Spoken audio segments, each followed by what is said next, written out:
Hi everybody, welcome to your channel. ഇന്ന് നമ്മൾ ചെയ്യാൻ പോകുന്നത് പഴംപൊരിയാണ്.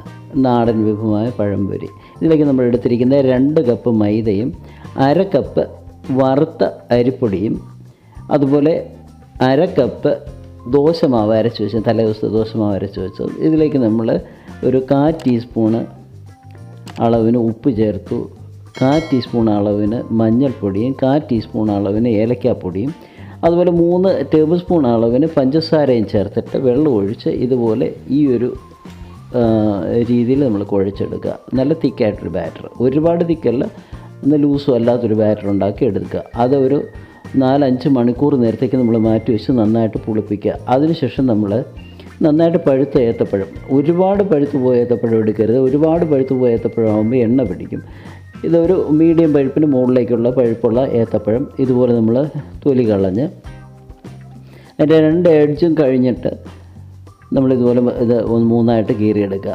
3ആയിട്ടോ 2ആയിട്ടോ, വലിപ്പമുള്ള പഴമാണ് 3ആയിട്ട് കീറാം, വലിപ്പം കുറഞ്ഞ പഴമാണെങ്കിൽ 2ആയിട്ട് കീറിയാലും മതി. അങ്ങനെ എല്ലാ പഴവും കീറി വെച്ചതിന് ശേഷം നമ്മൾ ഒരു ഫ്രൈ പാൻ എടുത്തിട്ട് അതിലേക്ക് ഈ എണ്ണ ഒഴിച്ചു കൊടുക്കുക. വെളിച്ചെണ്ണ ഒഴിക്കുന്നതായിരിക്കും ഏറ്റവും നല്ലത്. വെളിച്ചെണ്ണയ്ക്കകത്ത് പഴംപൊരി ഉണ്ടാക്കുവാണെങ്കിൽ നല്ല രുചിയുണ്ടാകും. അത് നമ്മൾ എണ്ണ ചൂടായി എന്ന് അറിയാനായിട്ടൊരു സ്വല്പം കുഴച്ച് വെച്ചിരിക്കുന്ന നമ്മുടെ ബാറ്റർ ഒഴിച്ച് നോക്കിയാൽ അറിയാൻ പറ്റും. നമ്മുടെ എണ്ണ ചൂടായി വന്നിട്ടുണ്ട്. എണ്ണ നല്ലതുപോലെ ചൂടായതിന് ശേഷം മാത്രം നമ്മളുടെ പഴംപൊരി ഇട്ട് കൊടുക്കുക.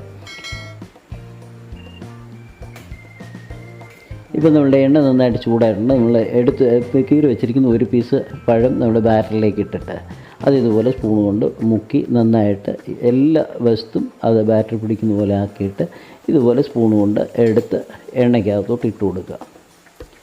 എണ്ണയ്ക്കകത്തോട്ട് ഇത് ഇടുമ്പോഴത്തേക്ക് തന്നെ നമ്മളുടെ ആ മാവിൻ്റെ ആയതുകൊണ്ട് ഇത് ഓട്ടോമാറ്റിക്കലി പൊങ്ങി വരും.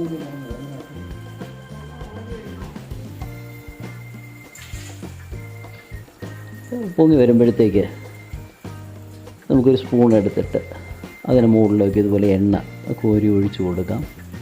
അപ്പോൾ അത് പെട്ടെന്നൊന്ന് മറുവശവും ഒന്ന് ചെറുതായിട്ട് ഫ്രൈ ആകാൻ എളുപ്പമുണ്ടാകും. അപ്പോൾ ഇങ്ങനെ നമ്മൾ എണ്ണ ഒഴിച്ച് കഴിഞ്ഞിട്ട് ഒരു 2 മിനിറ്റ് കഴിയുമ്പോഴത്തേക്ക് 1-2 മിനിറ്റിനുള്ളിൽ ഒരു വശം ഒന്ന് മുരിഞ്ഞ് വരും. ആ സമയത്ത് നമ്മളിത് മറിച്ചിടുക. ഈ സമയം നമ്മൾ തീ ഒന്ന് മീഡിയം ലെവലിലേക്ക് കൊണ്ടുവയ്ക്കണം. ഒരുപാട് തീ കൂട്ടണ്ട, മീഡിയം ലെവലിലേക്ക് ആക്കിയിട്ട് വേണം ഇതിങ്ങനെ ഇട്ട ഉടനെ നമ്മൾ മീഡിയം ലെവലിലേക്ക് തീ മാറ്റി കൊടുക്കുക.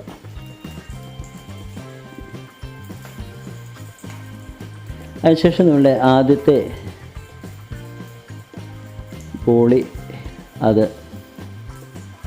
ഒന്ന് മൂത്ത് വരുമ്പോഴത്തേക്ക് നമുക്ക് അടുത്തത് ഇതുപോലെ മുക്കി ഇട്ട് കൊടുക്കാം. മൂക്കുന്നതിന് മുമ്പ് ഇട്ട് കഴിഞ്ഞാൽ 2 ഒട്ടിപ്പിടിക്കാനുള്ള സാധ്യതയുണ്ട്.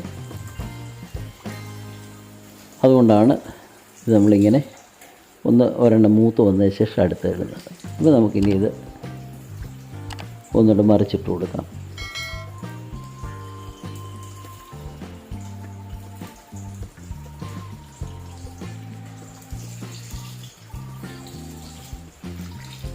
മറിച്ചിടുമ്പോൾ ഒന്ന് സൂക്ഷിച്ച് മറിച്ചിടുക, മുറിഞ്ഞു പോകാതെ ഒന്ന് സൂക്ഷിച്ച് മറിച്ചിടണം.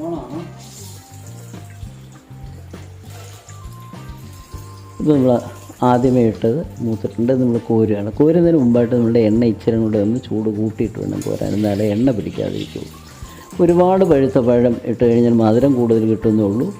എന്നാൽ ഉള്ള കുഴപ്പം എന്നാന്ന് ചോദിച്ചാൽ കൂടുതൽ പഴുപ്പായതാണെങ്കിൽ എണ്ണ പിടിക്കും. അതിനെ നമ്മൾ ചെയ്യേണ്ടതെന്ന് വെച്ചാൽ നമ്മൾ പഞ്ചസാരയുടെ അളവ് വേണമെങ്കിൽ അല്പം കൂട്ടിയിട്ട് കൊടുക്കാം. ഒരു മീഡിയത്തിന് മുകളിലേക്ക് പഴുത്ത പഴമാണ് നല്ലത്. തൊലിക്ക് ഒന്ന് ചെറുതായിട്ട് കറുത്ത് വരുന്ന സമയം, ആ സമയമാണ് ആ പഴം നമുക്കിതിന് ഉപയോഗിക്കാൻ ഏറ്റവും നല്ലത്. ഇതുപോലെ നമ്മുടെ ബാക്കിയുള്ള എല്ലാ പീസസും ഇതിലേക്ക് മുക്കിയിടുക. ഇത് നോക്കിയാൽ നല്ല ഫ്ലഫി ആയിട്ട് നല്ല ഒന്നാം തരമായിട്ട് അത് പൊങ്ങി വന്നിട്ടുണ്ട്. നല്ലൊരു കോട്ടിംഗ് ആയിട്ട്, നല്ല തിക്ക് കോട്ടിംഗ് ആയിട്ട് ഇങ്ങനെ അത് വരുന്നുണ്ട്. അത് കാരണം എന്താണെന്ന് വെച്ചാൽ നമ്മൾ പുളിച്ച ദോശമാവ് അതിനകത്ത് ചേർത്ത് 4-5 മണിക്കൂർ നമ്മളത് വെച്ചിരുന്നു. അത് കാരണമാണ് ആ മാവ് നന്നായിട്ട് പൊങ്ങിയിട്ടുണ്ട്. ഇതിൽ സോഡക്കാരോ അങ്ങനെയുള്ള സാധനങ്ങളൊന്നും ചേർക്കാതിരിക്കുക. സോഡക്കാരമൊക്കെ ചേർക്കുന്നതുകൊണ്ട് ആരോഗ്യത്തിന് അത്ര നല്ല കാര്യമൊന്നുമല്ല. അതുകൊണ്ടാണ് ദോശമാവ് തന്നെ ചേർക്കാനായിട്ട്. ദോശയ്ക്ക് ഉള്ളിലേക്ക് അരച്ച് വെച്ച് തലേദിവസത്തെ മാവ് ചേർത്ത് കഴിഞ്ഞാൽ ഏറ്റവും നന്നായിരിക്കും. ഇത് കണ്ടോ നമ്മുടെ പഴംപൊരിയൊക്കെ നല്ലപോലെ എന്താ പറയുക, നല്ല സോഫ്റ്റായിട്ട് തിക്കായിട്ട് ഇങ്ങനെ വീർത്ത് വന്നിട്ടുണ്ട്. ഇതുപോലെ നമ്മുടെ എല്ലാ പീസസും നമുക്ക് ഫ്രൈ ചെയ്തെടുക്കാം. അല്പം കൂടെ എണ്ണ കൂടുതലാണെങ്കിൽ അത് നന്നായിരുന്നേനെ. നമുക്ക് അത്യാവശ്യം എണ്ണ ഒഴിച്ചിട്ടുള്ളൂ. അതുകൊണ്ടാണ് അങ്ങനെ ചെതറിയിരിക്കുന്നത്. ചിലത് അവിടെ ഇവിടെയൊക്കെ ഇച്ചിരി കൂടുതലായിട്ട് മാവിക്കുന്നത്. അത് ചെന്ന് താഴേക്ക് മുട്ടുമ്പോഴത്തേക്ക് അവിടെ ഒന്ന് സ്പ്രെഡ് ആകുന്നതുകൊണ്ടാണ് അങ്ങനെ കാണുന്നത്. എണ്ണ കൂടുതലുണ്ടെന്നുണ്ടെങ്കിൽ അങ്ങനെ വരത്തില്ല. ഇപ്പോൾ നമ്മുടെ പഴംപൊരിയൊക്കെ ഏറെക്കുറെ റെഡി ആയിട്ടുണ്ട്. ഇത് നല്ല സോഫ്റ്റ് ആയിരിക്കും, നല്ല ടേസ്റ്റി ആയിരിക്കും. ഇതെല്ലാവരും ഒന്ന് പരീക്ഷിച്ച് നോക്കുക. ഈ വീഡിയോ നിങ്ങൾക്ക് ഇഷ്ടമായെങ്കിൽ ലൈക്ക് ചെയ്യാനും ഷെയർ ചെയ്യാനും സബ്സ്ക്രൈബ് ചെയ്യാനും മറക്കരുത്. വീണ്ടും പുതിയൊരു ഐറ്റവുമായി കാണും വരെ എല്ലാവർക്കും സ്നേഹത്തോടെ ഒരു നല്ല ദിനം ആശംസിക്കുന്നു.